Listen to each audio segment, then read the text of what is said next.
63, memberi pelajaran pada Romi. Jangan khawatir nenek, aku jamin dalam sebulan nenek akan mendapat kabar bahagia. Ucap Kuni sedikit bangga. Baiklah nenek, istriku, cepatlah bersiap-siap, kita akan berangkat 20 menit lagi. Lanjut ucap Kuni. Setelah mereka bersiap-siap dan akhirnya berangkat menuju Hotel Mewang, hotel satu-satunya yang berbintang 5 di kota ini. Saat nenek Entis melihat dari jendela mobil, dia takjub akan keindahan dan dekorasi luarnya. Bahkan dulu, penampilan hotel ini bahkan tidak seindah ini. Apakah ini hotel yang terkenal itu, Kun? Kenapa aku merasa bahwa hotel itu lebih baik sekarang? Ucap Nek Entis. Nenek, zaman sudah berubah sekarang, aku lupa sejarahnya, tapi dulu memang tidak sebagus ini. Ucap Kuni menjelaskan pada sang nenek. Kun, nenek mau ke toilet sebentar, kamu tunggulah di sini. Ayo cucu kesayanganku, apa kamu tidak mau menemani nenek? Ucap Nek Entis sembari menatap Kinan. Baiklah nenek, ayo. Sambil menggandeng tangan nenek Entis, Kinan berjalan menuju toilet. Saat melihat ada tanda toilet laki-laki dan perempuan, Kinan lalu masuk ke toilet perempuan yang sangat bersih, jauh berbeda dengan toilet di rumahnya dulu. Nenek, aku tunggu di luar ya. Santai saja nenek, tidak usah buru-buru. Ucap Kinan. Baiklah. Sahut Nek Entis. Setelah di luar, Kinan duduk di kursi luar toilet yang disediakan. Kinan. Tak berselang lama, suara yang sedikit familiar menyapanya, meskipun suara tersebut sedikit akrab, Kinan berharap itu bukan orang yang memiliki suara yang sangat dibencinya. Begitu Kinan menoleh ke asal suara tersebut. Romi! Kinan tercengang dengan apa yang dilihatnya, sedang laki-laki yang bernama Romi menghampirinya sembari tersenyum jahat padanya. Kamu cantik sekali bidadariku, apakah kita berjodoh sehingga kita bisa bertemu di sini? Ucap Romi sembari membelai rambut indah Kinan. Jangan sentuh aku dan jaga sikapmu! Teriak Kinan sambil memelototi Romi. Jangan kasar bidadariku, lambat laun kau akan berada di pelukanku. Jadi bersikaplah seolah-olah ini sebagai latihan. Goda Romi ingin memeluk Kinan. Aku bilang jangan sentuh aku sudah bersuami, jika tidak apa? Jika tidak bisa melunasi semua hutangmu, kamu akan tetap menjadi istriku. Ucap Romi penuh percaya diri. Cuy, jangan mimpi. Besok aku lunasi semua hutangku. Atau kalau perlu sekarang juga aku lunasi. Setelah itu jangan ganggu aku lagi. Ucap Kinan sembari masuk ke toilet wanita. Mau pergi kemana? Sudahi saja bualanmu itu, dan terima nasibmu menikah denganku. Belum sepenuhnya masuk, tangan Kinan dipegang oleh Romi. Lepaskan! Lepaskan! Lepaskan tanganku! Teriak Kinan. Mendengar Kinan berteriak, nenek Entis yang sudah selesai lalu keluar dan melihat Kinan sedang meronta karena tangannya sedang dipegang oleh seseorang.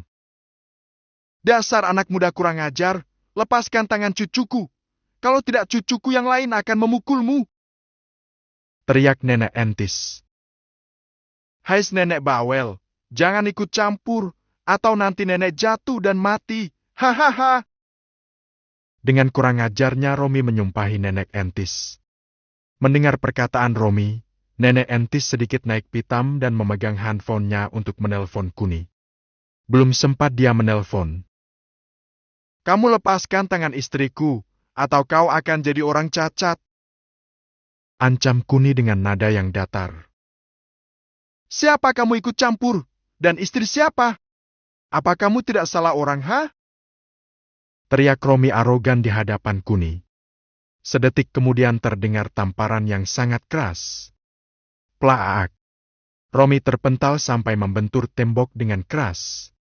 Dia tidak tahu apa yang terjadi, tapi yang dia ingat saat dia berteriak di depan laki-laki itu, tiba-tiba tubuhnya terpelanting sambil membentur tembok dengan keras. Bajingan, kau tidak tahu siapa aku. Aku pastikan akan membunuhmu. Teriak Romi arogan. Kau ingin membunuhku? Kau ingin membunuhku? Apa kau yakin ingin membunuhku? Kerak. Sakit. Teriak Romi saat tahu jika kakinya diinjak Kuni dan mengalami patah tulang. Ayo berdirilah dan bunuh aku. Ayo, ayo. Sambil memprovokasi, Kuni lalu menggapai tangan kanan Romi lalu mematahkannya lagi. Kerak. Sakit, ampun, ampun. Ucap Romi sambil terisak menahan sakit. Ini pelajaran untuk bajingan sepertimu. Jika kamu masih mengganggu istriku lagi, maka kepalamu yang akan patah berikutnya. Ancam Kuni. Romi hanya merintih kesakitan di atas lantai depan toilet, sedang Neentis dan Kinan menatap Kuni seperti melihat seorang monster yang kejam terhadap mangsanya. Meskipun tindakan Kuni untuk membelanya, tapi menurut Kinan apa yang dilakukan Kuni sudah jauh dari kata wajar. Nenek, istriku, berhenti menatapku seperti itu. Ayo kita masuk. Ajak Kuni karena melihat kedua orang itu seperti takut melihatnya. Baiklah suamiku, ayo nenek. Ajak Kinan. Setelah mereka pergi, Romi lalu mengambil handphonenya dan menelpon pamannya Robert yang sudah lebih dulu masuk. Cat, halo paman, tolong aku. Aku habis dipukul orang, kaki dan tanganku patah. Ucapnya sambil menahan sakit. Halo? APPPPA, apa kamu serius? Di mana kamu sekarang? Saya akan segera ke sana. Teriak Robert karena terkejut mendengar ponakannya dipukul orang lain. Saya ada di toilet luar hotel paman. Ucapnya sembari menutup telepon. Toilet yang ada di luar hotel jarang sekali dikunjungi orang, meskipun berada di luar. Tapi fasilitas dan kebersihan toilet itu terjaga dengan sangat baik. Sehingga dalam keadaan darurat masih ada beberapa tamu yang akan memakai toilet tersebut. Sesampainya di depan labi, Kuni dicegat oleh dua penjaga untuk menanyakan undangan. Permisi tuan, bisa lihat undangannya? Ucap salah satu penjaga dengan sopan. Undangan untuk apa? Saya menyewa ruangan suite di sini selama seminggu. Ini baru 3 hari dan saya butuh undangan untuk masuk. Keluh Kuni. Baik sebentar tuan. Halo Raja Elva masuk, ganti. Suara walkie-talkie saling saut menyahut. Permisi Nona, di lobi ada orang yang mengaku telah menyewa ruangan suite selama seminggu. Apa Anda bisa datang ke sini? Ucap penjaga yang bertubuh agak pendek dari Kuni tersebut. Baiklah, saya akan segera ke sana. Hanya dalam hitungan detik saja resepsionis itu datang lalu melihat Kuni. Oh Tuan Kun, selamat datang. Maaf atas kelancangan staf kami, karena pemilik hotel sedang mengadakan jamuan makan-makan, makanya khusus hari ini pemeriksaan sedikit ketat. Ucap pelayan sembari membungkuk meminta maaf. Tidak apa-apa. Apakah aku masih butuh undangan? Goda Kuni pada dua penjaga di depannya. Tidak Tuan, silakan masuk. Maaf Tuan karena kami baru shift hari ini. Ucap salah satu penjaga yang sedikit arogan tadi. Baiklah. Kuni tidak memedulikannya karena ini murni kesalahpahaman. Setelah dia masuk hotel, lalu dia menuju resepsionis hotel untuk check out sekaligus ingin mengambil barang-barangnya yang masih ada di dalam kamar. Tuan maaf, bukankah masih sisa 4 hari lagi? Halo Wido, besok Mimin libur.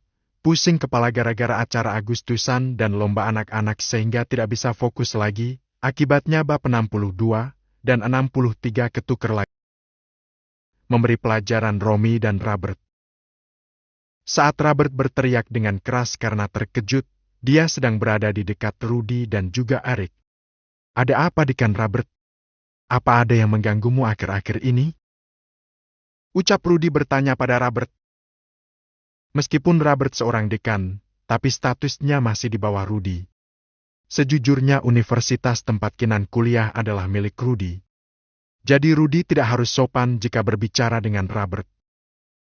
Keponakanku dipukul seseorang di toilet luar hotel Tuan Rudy, saya akan segera ke sana. Memeriksanya. Permisi. Ucapnya sambil berjalan keluar hotel. Saat Robert sedang menuju lobi hotel, dia melihat seorang wanita muda yang sering dilihatnya. Meskipun dia melihatnya dari belakang, dia yakin tidak salah orang. Mungkin itu beneran Kinan, gumam Robert. Tapi kali ini yang menjadi prioritasnya adalah Romy, jadi dia bergegas menuju toilet luar hotel. Saat melihat Romy tergeletak di lantai, Robert lalu menghampirinya. "Keponakanku Romy, apa yang terjadi? Apa kamu baik-baik saja? Apa yang sakit? Sebentar saya akan telepon ambulans." Ucap Robert prihatin melihat kondisi keponakannya yang babak belur dan mirip seperti anjing liar yang kehilangan rumah tuannya. "Ini semua karena Kinan, Paman.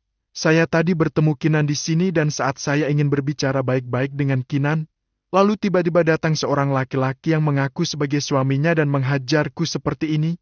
Sakit semua, Paman." Ucap Romy menceritakan kebohongan yang berbeda dengan cerita yang sebenarnya. Mendengar penjelasan Romy, Robert semakin yakin kalau wanita muda yang dilihatnya dari belakang itu benar Kinan. "Dasar wanita jahanam, saya pastikan dia akan mendapatkan balasan yang setimpal. Kalau perlu dia akan aku jadikan ratu kampus dengan video porno yang diperankannya."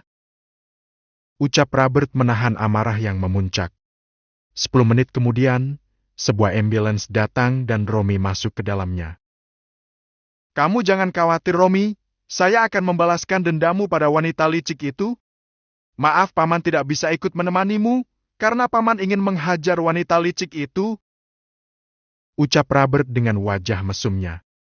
Setelah itu ambulans pergi ke rumah sakit, dan Robert kembali masuk ke dalam. "Tuan Kun yakin mau check out? Masih tersisa 4 hari lagi?" Ucap resepsionis tidak percaya dengan apa yang diucapkan Kuni, apalagi dia telah membayar penuh selama seminggu. "Iya aku yakin, tolong urus ya tapi jika kamu mau, kamu bisa memakainya." Ucap Kuni sembari memainkan handphone dan menelpon seseorang. Cat, cat, cat. "Halo Kun, ada di mana?" Ucap Sisel. "Aku ada di depan resepsionis Cil." "Baiklah tunggu sebentar, aku akan segera ke sana." Klik bunyi panggilan terputus. Kurang dari 2 menit, sebuah lift terbuka dan Sisel keluar untuk menghampiri Kuni. Melihat putri pemilik hotel datang ke meja resepsionis, membuat pegawai yang tadi melayani Kuni keluar dari balik meja dan menyambut Sisel. "Ada perlu apa Nona datang ke meja resepsionis? Nona bisa menelpon dan tidak harus datang sendiri ke sini." Ucapnya sembari membungkuk pada Sisel. "Oh tidak, untuk tamu terhormat, saya harus datang sendiri ke sini." Ucapnya sembari berjalan menuju Kuni. Saat menuju Kuni, Sisel sekilas melirik pada Kinan tentunya dengan senyuman yang ramah. Saat melihat Kinan sekilas, terlihat kecemburuan di hatinya, bagaimana dia bisa membandingkan tubuhnya dengan Kinan. Meskipun Sisel bertubuh ramping dan seksi, tapi saat melihat tubuh Kinan yang montok bin Bahenol itu, membuatnya merasa iri. Apalagi saat melihat Kinan berdiri di samping Kuni sambil digandeng Kuni, membuat hatinya iri dan juga cemburu. Andai dirinya yang berada di samping Kuni, pasti dia senang sekali. "Selamat malam Tuan dan Nyonya Kun, mari ikut saya." Ucap Sisel ramah. Melihat putri pemilik hotel bersikap hormat dan ramah pada Kuni, membuat pegawai resepsionis hotel itu terkejut. Kuni dan yang lain lalu mengikuti Sisel memasuki lift dan menuju lantai paling atas di ruangan jamuan makan-makan berada. Saat lift terbuka, Rudy dan Eric sudah ada di depan untuk menyambut Kuni secara langsung, sedang tamu yang lainnya merasa terheran-heran, siapa anak muda ini sehingga mendapat pelayanan yang terhormat dari 2 tokoh yang penting di kota ini. "Selamat malam Tuan dan Nyonya Kun." "Selamat malam Tuan dan Nyonya Kun." Ucap keduanya hampir bersamaan. "Selamat malam semua, perkenalkan ini nenek saya." Sambil menjuk nenek entis. "Nenek, ini Tuan Rudy, rumahnya yang di samping kita dan ini kepala polisi kota ini, Tuan Eric." Kuni memperkenalkan mereka berdua pada sang nenek. "Senang berjumpa denganmu nenek." Ucap keduanya hampir serempak. Melihat perlakuan yang diterima oleh Kuni, membuat nenek entis lagi-lagi keheranan, sejak kapan Kuni menjadi orang yang dihormati? Tuan dan Nyonya Kun, sekaligus nenek, mari kita duduk, kita akan memulai acaranya. Mari ikut kami. Ucap Rudi dengan sangat sopan dan antusias sekali. Saat Kuni dan keluarganya sudah duduk, lalu Robert datang ke ruang perjamuan tanpa tahu apapun. Saat dia melihat Kinan dari kejauhan, dia lalu menghampiri dengan raut wajah yang marah sekaligus menyimpan dendam yang teramat besar. Hei Kinan, salah satu mahasiswi terbaikku, kenapa kamu ada di sini? Ucapnya dengan wajah yang menghina. Dekan Robert hanya itu yang diucapkan Kinan.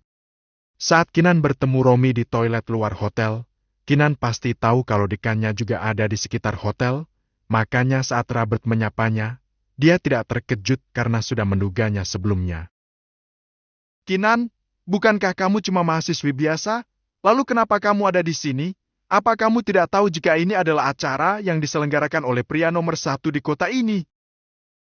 Robert berbicara tanpa melihat Kuni dan Nenek Entis, karena dia tidak mengenal mereka, makanya Robert bersikap acuh pada Kuni dan Nenek Entis.